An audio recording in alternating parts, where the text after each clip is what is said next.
Sekitar di jam setengah 10 malam, di tanggal 5 Desember di tahun 2012, Jared Murray, yang merupakan teman kuliah di Central University dan teman asrama Genaro Sanchez, meminta Genaro untuk mengantarnya ke Walmart di wilayah Usher, Oklahoma. Awalnya, Genaro ragu untuk mengiyakan, tapi Jared mengatakan bahwa dia akan memberi uang sebesar $20 sebagai imbalannya. Mereka pun sepakat, dan akhirnya Genaro mengemudikan mobilnya untuk mengantar Jared ke Walmart terdekat. Di perjalanan, tidak ada yang mencurigakan. Keduanya bahkan diketahui mengobrol tentang masa kecil mereka hingga akhirnya tiba di tempat parkir Walmart. Saat itulah, Jared mengeluarkan pistol Smith & Wesson Springfield kaliber .40 yang dia curi dari Daniel Davis, penduduk setempat. Jared kemudian mengancam serta memerintahkan Genaro untuk berkendara ke utara Usher. Menyadari bahwa Genaro panik, sempat ada upaya dari Jared agar Genaro kembali tenang. Dia menurunkan senjata yang tadi dia todongkan dan meletakkan magasin atau tempat pelurunya di pangkuan Genaro, membuat temannya itu berpikir bahwa pistol yang dipegang Jared kini kosong dari peluru. Namun, tanpa sepengetahuan Genaro, sebenarnya Jared punya magasin lain di sakunya, yang diam-diam dia sudah keluarkan dan letakkan di pangkuannya sendiri. Mobil yang dikendarai oleh Genaro terus melaju, dan dalam rentang waktu sebelum akhirnya tiba di Substation Road, mereka sempat mengobrol tentang masa kecil masing-masing. Genaro pun menceritakan bahwa masa kecilnya tidak dilalui dengan baik, sebab dia sering menjadi korban olok-olokan dari teman-temannya karena dia kelebihan berat badan, yang membuatnya hingga saat itu jadi punya masalah kepercayaan diri. Waktu berlalu sampai mereka tiba di titik lokasi yang pas bagi Jared, sehingga dia dengan cepat memasukkan magasin ke pistolnya dan menembakkan 2 peluru ke arah Genaro. Peluru pertama meleset, tapi yang kedua mengenai bagian kepala Genaro yang membuat kemudi jadi hilang kendali. Mobil pun keluar dari badan jalan dan menabrak pohon. Jared keluar dari kendaraan dan menyeret tubuh Genaro keluar dari kursi pengemudi, lalu menjatuhkannya ke tanah. Saat itu, Genaro masih bernafas, tapi Jared dengan dingin menembakkannya lagi peluru ke kepalanya, membuat Genaro akhirnya kehilangan nyawa. Setelah memastikan bahwa Genaro sudah tewas, Jared berniat untuk menutupi mayatnya. Dia menimbun dengan tanah, daun, dan sebatang tongkat. Mayatnya masih cukup terlihat karena Jared menimbunnya asal-asalan. Ini karena dia takut ada orang lain melintas dan mengetahui aksinya. Ketakutannya pun segera menjadi kenyataan ketika seorang pengemudi lain kebetulan melintasi jalan dan menepi karena melihat mobil Genaro yang menabrak pohon. Jared lalu berbicara dengan pengemudi itu, berpura-pura bahwa dia telah mengalami kecelakaan karena mengantuk saat mengemudi hingga tidak sengaja keluar dari badan jalan dan sekarang butuh bantuan untuk mengeluarkan mobilnya yang agak terperosok ke parit. Meski si pengemudi itu sebenarnya sangat curiga dengan Jared, dia tetap membantunya dengan mengantar Jared ke rumah kakek dan neneknya yang cukup dekat dengan lokasi kejadian. Begitu Jared tiba di rumah mereka, dia segera menelpon teman sekamarnya yaitu Shane Scrott untuk meminta bantuan mengeluarkan mobil dari parit dan mengatakan bahwa dia sudah menyelesaikan tujuan A, yang tampaknya dipahami oleh Shane sebagai keinginan untuk membunuh Jared. Merasa jauh dari lokasi, Shane mencoba menelpon orang tuanya. Tetapi karena orang tuanya tidak menjawab, dia menyarankan Jared untuk pergi ke rumah orang tuanya itu. Tanpa menunggu waktu lama, Jared pun pergi dan bertemu dengan ayah dari temannya yang memberinya sekaleng WD-40 atau cairan kimia yang diharapkan bisa menghilangkan sidik jari Jared di TKP. Ayah temannya itu bahkan membantu Jared dengan memberinya tumpangan untuk kembali ke TKP, meskipun dia hanya mengantar sampai ke sebuah rumah kosong di dekat lokasi pembunuhan. Jared melanjutkan perjalanannya dengan berjalan kaki hingga ke mobil Genaro. Namun, ketika Jared semakin dekat, tiba-tiba saja dia mendengar suara batuk yang menandakan adanya kehadiran seseorang dan Jared masih ingat bahwa suara itu adalah suara dari pria yang memberinya tumpangan ke rumah kakek neneknya. Pria tadi yang memang sangat curiga dengan Jared, tanpa diduga ternyata kembali ke tempat kejadian untuk memeriksa kecurigaannya. Dia sudah menemukan mayat Genaro dan sedang menelpon polisi, mencoba melaporkan korban tembakan. Jared pun panik dan segera mengubah rencananya. Dia berjalan ke arah timur menuju wilayah US 177, rute yang melewati 2 negara bagian, yaitu bagian Kansas dan Oklahoma. Dalam prosesnya Jared mencoba menumpang ke Kanada dan menghentikan sebuah mobil yang ternyata adalah mobil dari Departemen Sheriff Pottawatomie County. Wakil Sheriff Travis Palmer yang mengemudikan mobil itu dan memang sedang mencari pelaku segera menyadari bahwa Jared adalah orang yang sedang diburu dan menahannya. Jared juga kemudian segera mengakui pembunuhan tersebut dan pasrah ditangkap tanpa perlawanan.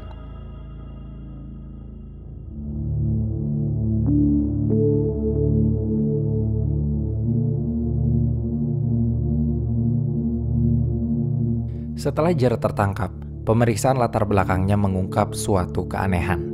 Jared Murray yang lahir di tanggal 20 Juli di tahun 1994 dengan nama lengkap yaitu Jared Murray Gerald, dikenal sejak awal sebagai orang yang sedikit aneh. Teman-teman serta orang yang mengenalnya berkata bahwa Jared punya kebiasaan yang cukup unik dan terlihat aneh. Contohnya, ketika dia masih bersekolah, Jared sering menggunakan setelan jas lengkap dan sepatu kulit yang diikat rapi seolah dia ingin pergi ke suatu pesta atau acara formal. Sebenarnya memang tidak ada yang salah dengan menggunakan pakaian itu ke sekolah. Hanya saja, bukan sesuatu yang biasa terjadi di zaman sekarang, sehingga tidak heran jika gaya berpakaiannya tersebut membuatnya lebih menonjol di antara teman-temannya. Selain terkenal dengan keanehan dan keunikannya, Jared juga diketahui sebagai anak yang sangat cerdas. Namun menurut guru-gurunya, Jared tidak punya motivasi untuk menyelesaikan tugas sekolah yang diberikan. Jared bahkan tidak lulus melalui sistem sekolah yang normal, melainkan melalui sistem GED atau General Education Development, sebuah sistem tes 4 mata pelajaran akademik di Amerika Serikat untuk mendapatkan ijazah high school. Jared mendapatkannya sebelum dia mendaftar kuliah di Central University, kampus yang membuatnya bertemu dengan Gennaro. Di rentang waktu antara tahun 2010 hingga 2012, tampaknya perilaku Jared semakin meresahkan. Diketahui bahwa beberapa kali Jared terlibat dalam perkelahian atau aksi bela diri yang memasang taruhan. Dia selalu menolak untuk menyerah dalam pertarungan tersebut, meski dia kemudian pernah dicekik hingga pingsan. Jared pun menjadi sangat mudah mengintimidasi teman-temannya. Sebelum pembunuhan, tepatnya di bulan Oktober, diketahui Jared bertengkar dengan salah satu temannya di asrama yaitu Wyatt Freeman. Pertengkaran ini dipicu saat mereka sedang bermain video game antara Jared, Wyatt, Gennaro, dan seorang teman lainnya. Jared dan Wyatt mulai berdebat, di mana kemudian Wyatt mencekik Jared hingga pingsan. Setelah Jared sadar, keduanya melanjutkan pertengkaran hingga Jared meninju Wyatt dan meludahinya. Pertengkaran pun memburuk seiring waktu hingga tidak ada yang berani memisahkan mereka. Orang-orang di asrama sampai harus memanggil polisi kampus supaya keduanya berhenti berkelahi. Polisi kampus kemudian memintai keterangan dari saksi-saksi termasuk Gennaro yang menjelaskan bahwa sebelumnya terjadi pencekikan yang menyebabkan Jared pingsan. Lalu ketika dia sadar, Jared langsung menyerang Wyatt setelah mengaku kehilangan sedikit ingatannya dalam rentang waktu pencekikan karena kekurangan oksigen. Tidak ada tuntutan yang diajukan kepada Jared setelah perkelahian itu, tapi tetap saja semuanya mempengaruhi lingkungan Jared. Teman-temannya menjadi tidak nyaman berada di dekatnya dan seiring berjalannya waktu, kondisi mental Jared tampaknya memburuk. Diketahui bahwa pada rentang waktu ini, Jared mulai punya pemikiran yang cukup mengerikan dan mengganggu. Awalnya dia bilang ingin membuat dan meledakkan sesuatu. Lalu Jared bilang ingin membunuh seseorang hanya karena ingin tahu seperti apa rasanya membunuh. Awalnya memang keinginan-keinginan itu hanya berbentuk pemikiran-pemikiran, tapi kemudian Jared pelan-pelan memiliki hasrat atau dorongan yang sangat kuat dalam dirinya untuk membunuh. Sebuah dorongan yang tidak bisa dia kendalikan atau dia abaikan. Kondisi mentalnya tampak semakin memburuk dan pada akhirnya Jared memutuskan untuk mewujudkan dorongan hasrat dalam dirinya, yang berarti dia berencana akan benar-benar melakukan pembunuhan hanya demi mengetahui seperti apa rasanya membunuh. Tidak ada motif atau alasan masuk akal yang dimilikinya. Jared saat itu hanya ingin membunuh dan tidak peduli siapapun korbannya. Yang penting, hasratnya terpenuhi.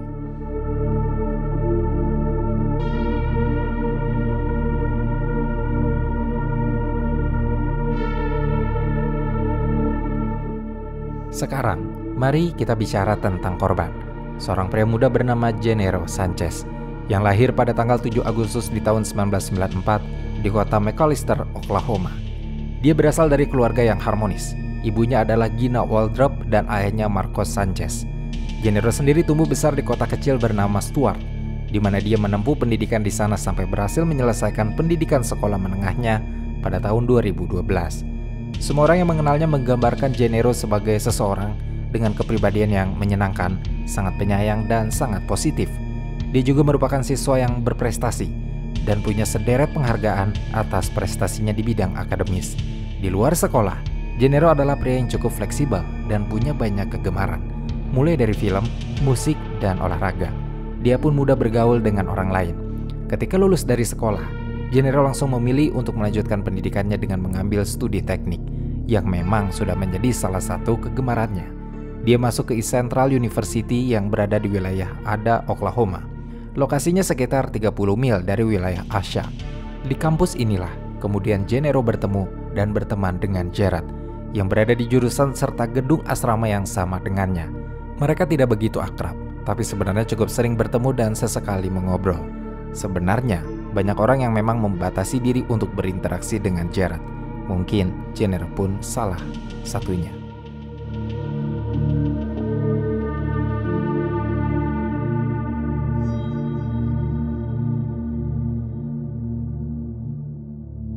Setelah tragedi penembakan dan tertangkapnya Jared, media lokal sangat menyoroti kasusnya dan mengikuti perkembangan kasus ini. Sebulan pasca penangkapan, Jared diinterogasi di kantor polisi setempat, di mana dia terlihat datang menggunakan setelan jas yang rapi dan sepatu pantofel yang mengkilat. Dari rekaman interogasi yang beredar luas, terlihat bagaimana mengerikannya kepribadian Jared. Sheriff Travis Palmer yang menjadi penyidiknya mulai menanyai soal menit-menit pertama penangkapan Jared. Saat itu Jared terlihat sangat tenang dan jarang bergerak. Nada bicaranya jelas, lugas, dan tidak ragu-ragu. Hal yang mengejutkan lainnya adalah Jared terlihat sangat sopan dan jujur dalam memberikan jawaban. Bahkan dia juga mengoreksi ucapan sheriff dalam detil-detil kecil yang salah ucap atau belum jelas. I was trying to find. Yes, sir. Okay. And then I read your rights to you. Yes, sir. And then rights was you had the right to remain silent. The Miranda rights, sir. Okay. Anything you say can will be against you in court. Yes, sir. You had the right to talk to an attorney having present while you've been questioned. Yes, sir. And if you couldn't hire one to be appointed to represent you. Yes, sir. And I asked you then if you wanted to talk to me. Yes, sir. And you agreed to talk. At the time, I said no, but...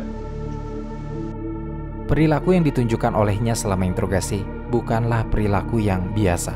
Sikapnya yang tenang dan sopan sebenarnya cukup mengkhawatirkan karena petugas mungkin akan kesulitan mengidentifikasi kebohongannya karena dia tidak memberikan petunjuk atau indikasi sedikit pun saat berbohong. In summation that I'm guilty, yes. Of what? Of murder. Okay. And who did you murder? Gennaro. Okay. And how did you murder him? With a gun. I shot him in the head twice. Okay. 3 shots were fired, 1 missed. And where did you shoot? Where was this? Where did this happen at? Around 5 miles north of Asher, Oklahoma, on a side road. Do you know what that side road's called? No, sir. Tidak berhenti sampai di situ. Terlihat juga bagaimana gestur dan nada bicara Jared yang tenang saat diminta menceritakan serta menjelaskan kembali pembunuhan yang dia lakukan. Tidak ada emosi yang terlihat, tidak ada penyesalan, tidak ada ketakutan, apalagi kesedihan. Jared sangat acuh tak acuh. Ketika bercerita dia menjelaskannya dengan detil sekaligus ringkas bagaimana dia menghabisi nyawa Gennaro. Tampaknya Jared mencoba menunjukkan kepribadiannya sebagai orang yang sangat jujur, cerdas, dan memperhitungkan segalanya dengan tenang, tapi juga punya karakter yang dingin tanpa empati. Sheriff menyadari bahwa tidak ada penyesalan yang ditunjukkan oleh Jared setelah membunuh temannya sendiri.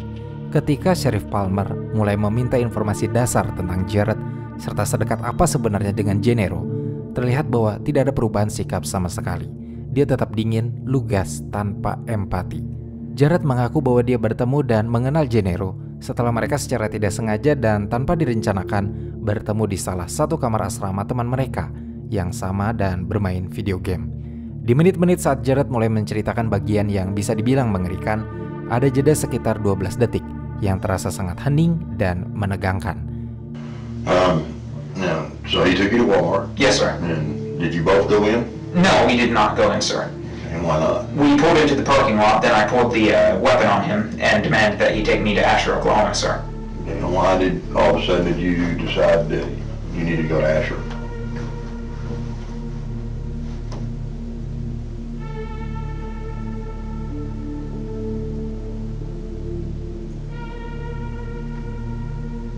Because I was planning to take him out into the country and kill him. Okay. So, when you got him at the dorm, was your intention Never to go to Walmart? Yes, sir. Jared menceritakan bagaimana dia membunuh Gennaro, mulai dari membawanya ke Walmart hingga menodongkan senjata supaya Gennaro mengikuti perintahnya dan pergi ke wilayah sepi untuk ditembak. Kengerian yang ditunjukkan oleh Jared berlanjut saat ditanyai motif pembunuhan Gennaro, di mana Jared bilang bahwa dia tidak punya motif khusus selain hanya ingin membunuh. I believed that he would have had the least impact, sir. Impact of on what? I believed he didn't have many friends, or many close friends, I should rephrase. And as his, as he is going missing, his absence would be less notable. Okay, so Jared bahkan menyatakan alasan dia memilih Gennaro sebagai korbannya karena dia percaya bahwa kematian Gennaro tidak akan berdampak besar karena kehadirannya kurang begitu penting dan mungkin tidak begitu banyak yang akan merindukan kehadirannya. Mengingat bagaimana perilaku Jared dan pernyataan yang diberikannya selama interogasi, ada rumor beredar bahwa dia menderita sindrom Asperger atau gangguan perkembangan mental dan syaraf yang tergolong dalam gangguan spektrum autisme. Biasanya memang orang dengan sindrom ini akan kesulitan berkomunikasi dengan normal dan membangun interaksi sosial meski punya kecerdasan dan kemampuan berbahasa yang sangat baik. Beberapa psikiater yang ditugaskan untuk memeriksa Jared kemudian menyimpulkan bahwa Jared sebenarnya tidak tahu benar dan salah pada saat melakukan kejahatan. Dr. Sean Robertson yang dihadirkan oleh jaksa penuntut di persidangan bahkan kemudian menyatakan bahwa Jared menderita penyakit mental yang parah, khususnya schizoaffective disorder tipe bipolar. Itu adalah gangguan penyakit mental yang cukup langka, gangguan terkait skizofrenia dan gangguan bipolar atau depresi mayor. Untuk menerima diagnosis ini, Jared artinya memenuhi semua kriteria utama skizofrenia dan punya gejala gangguan mood yang sangat terlihat. Diagnosis ini bahkan kemudian diperkuat oleh hasil Dr. Teresa Hall yang dihadirkan oleh pengacara Jared, di mana Jared dikatakan tidak paham dengan apa yang dilakukannya dan berdelusi bahwa pembunuhan yang dilakukannya memang sudah ditakdirkan untuk dilakukan. Kita kembali ke video interogasi. You made this decision that you was going to take him and kill him. Why? I made the decision 3 days prior to the incident. Attempted it 2 days prior to the incident, but he was not in his room, and then did so today as he was in his room. Okay. So you've been planning this for 2 days. 2 weeks, yes. 2 weeks. But not with a selected individual, no. Ketika Sheriff Palmer menanyakan tentang sudah sejak kapan Jared merencanakan aksinya, dan dia menjawab dengan tenang bahwa Jared merencanakannya 2 minggu. Tapi soal memilih Gennaro sebagai korbannya hanya butuh waktu 3 hari. 2 hari pertama dia gagal mengajak Gennaro keluar karena dia tidak ada di kamarnya saat Jared datang. Baru di hari ketiga Jared bisa menemukannya. Pemilihan itu bahkan didasarkan pada asumsi Jared yang menyatakan bahwa kematian Gennaro tidak akan memberi dampak besar dalam kehidupan dan tidak akan ada banyak orang yang merasa kehilangannya. Pada bagian eksekusi pembunuhan, Jared terlihat sekali bertindak impulsif dalam pembunuhannya dan sangat tidak terorganisir. Ini juga ditegaskan saat Jared menembak Gennaro yang sedang mengemudi dan kendaraan bergerak. Dia menceritakannya kembali dengan lebih detail dan jelas. Menariknya, Jared bahkan sepertinya mulai menikmati sesi interogasi ini dan bersemangat seolah dia merasa bahwa interogasi adalah sebuah proses mendapatkan imbalan atas pembunuhan yang dia lakukan. Ketika Jared ditanyai lagi tentang motif dan aksi yang dilakukannya, Jared terus meyakinkan petugas bahwa itu mungkin cara Tuhan menguji tekadnya. Jared percaya bahwa dia mendapatkan arahan langsung dari Tuhan atau semesta untuk melakukan pembunuhan. Pada waktu-waktu berikutnya, Jared juga akhirnya ditemukan berbohong atau berusaha menutupi percakapan sebenarnya dengan temannya.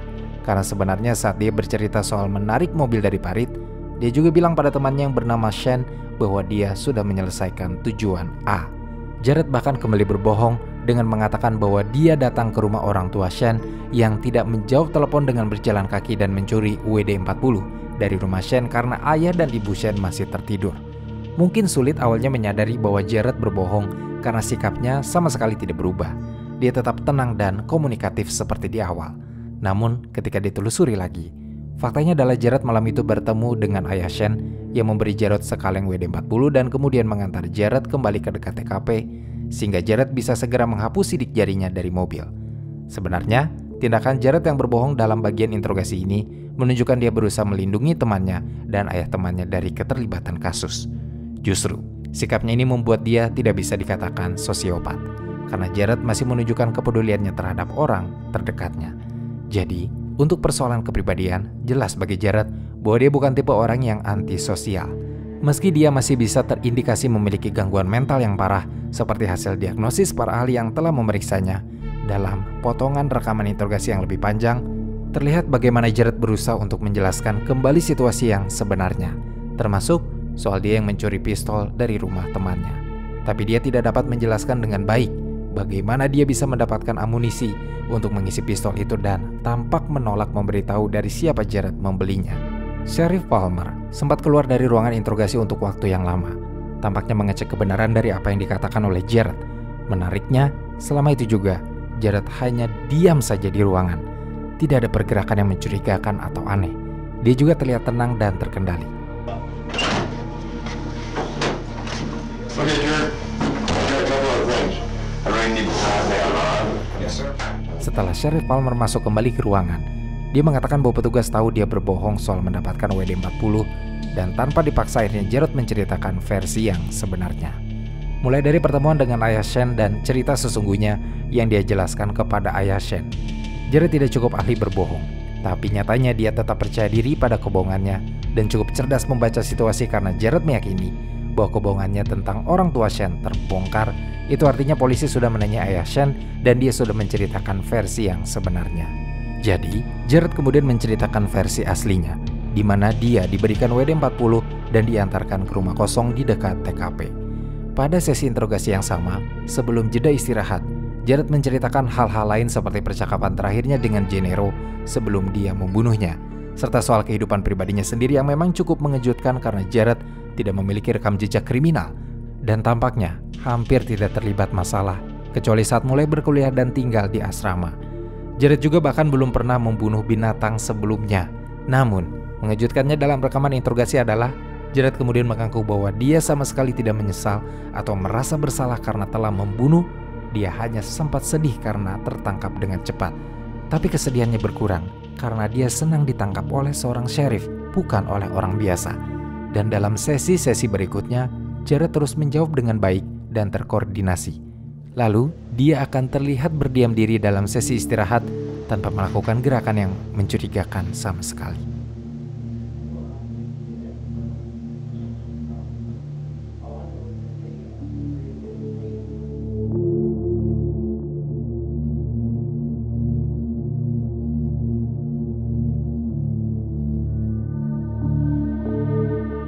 Setelah interogasi itu, dengan mempertimbangkan rekam jejak kriminalnya yang bersih dan dengan fakta bahwa Jared tidak pernah bermasalah dengan hukum atau menggunakan narkoba sebelumnya, juga tidak menunjukkan kemampuan membunuh bahkan terhadap hewan, sebuah pemeriksaan kejiwaan pun dilakukan, di mana hasil akhirnya, psikiater yang dihadirkan oleh jaksa penuntut dan pengacara menyimpulkan hal yang sama, bahwa pada saat melakukan pembunuhan, sebenarnya Jared tidak tahu mana yang benar dan mana yang salah.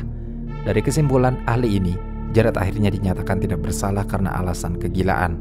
Keputusan ini jelas membuat banyak pihak menjadi marah, terutama pihak keluarga dan teman Gennaro yang merasakan kehilangan. Meski dinyatakan tidak bersalah atas dakwaan pembunuhan tingkat pertama, sebenarnya jaksa wilayah pun meyakini bahwa Jared tetap berbahaya jika dibiarkan lepas di masyarakat. Itu sebabnya Jared dikirim ke pusat forensik Oklahoma di Veneta, sebuah fasilitas keamanan yang akan memberikan pemantauan dan evaluasi berulang kali pada Jared untuk melihat perkembangan kepribadiannya. Lalu pada bulan September 2015, psikolog Peter Rauch yang mengevaluasinya kemudian melaporkan bahwa Jared sudah tidak lagi sakit secara mental dan tidak akan menimbulkan bahaya bagi dirinya maupun masyarakat. Pernyataan ini membuat otoritas hukum melakukan peninjauan kembali dan evaluasi untuk melihat apakah Jared bisa dilepas ke dalam masyarakat lagi atau tidak. Tapi, karena adanya sejumlah protes atas pertimbangan ini dan juga karena melihat hasil evaluasi yang kurang meyakinkan, akhirnya Jared tetap ditempatkan di fasilitas keamanan dengan menjalani pengobatan serta prognosis atau pemantauan perkembangan yang teratur. Jared memang merespon dengan sangat baik pengobatan yang diterimanya, tapi ada waktunya di mana Jared kambuh dan menolak untuk diberikan obat atau terapi. Fase kambuh yang terus berulang membuat para ahli ragu untuk membebaskannya ke lingkungan sosial karena ketakutan bahwa Jared akan kembali membunuh lagi. Laporan terbarunya dikabarkan bahwa Jared terus mengalami delusi berkepanjangan dan gangguan kepribadian yang parah. Terkadang, dia percaya bahwa dirinya adalah seorang raja, bisa melihat hantu, dan suka menjadi pusat perhatian. Meski bagaimanapun, para ahli juga sempat kebingungan dengan sikapnya yang sopan, jujur, dan sangat berterus terang. Hal ini juga bisa dilihat saat Jared dibawa keluar dari ruang sidang dan dia menjawab semua pertanyaan dari media dengan nada yang datar, tatapan yang kosong, tapi tetap dengan gaya bicara yang sopan. Anything to say for yourself today? No, ma'am. Any reason why you might have done this to this young man? No, ma'am. No reason. No, ma'am. You have nothing to say for yourself. No, ma'am. You want to tell the community anything? No, ma'am. Did you confess to police? Yes, ma'am. Are you proud of what you've done? No, ma'am. Do you have remorse for what you've done? No, ma'am.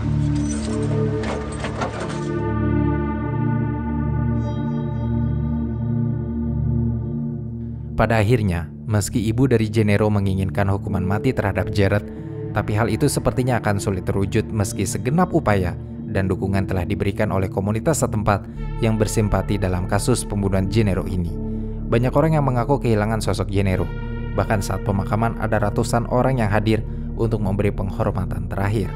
Dalam kabar terbaru yang muncul di tahun 2022, diketahui bahwa ternyata kemudian Jared disetujui untuk meninggalkan fasilitas mental dan keamanan di Vinita untuk menjalani rawat jalan di pusat kesehatan mental Grand Lake yang masih berlokasi di Vinita.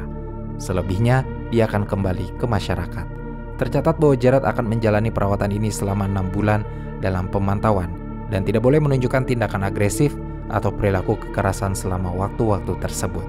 Sebenarnya keputusan ini sangat beresiko, apalagi mengingat di tahun 2020, kondisi Jared sempat dinyatakan menjadi lebih buruk dengan terlihatnya agresi fisik dan tindakan menyakiti diri sendiri.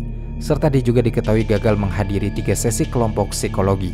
Dalam keterangan lain, ternyata dalam tahun-tahun sebelumnya, Jared pernah menghubungi ibu dan saudara perempuan Gennaro lewat media sosial dengan menggunakan akun palsu untuk memberikan ancaman pembunuhan lainnya yang mengerikan. Hal ini yang sepertinya tidak dipertimbangkan oleh otoritas hukum saat menyetujui untuk membiarkan Jared kembali ke masyarakat tanpa mempertimbangkan kembali betapa berbahayanya orang ini.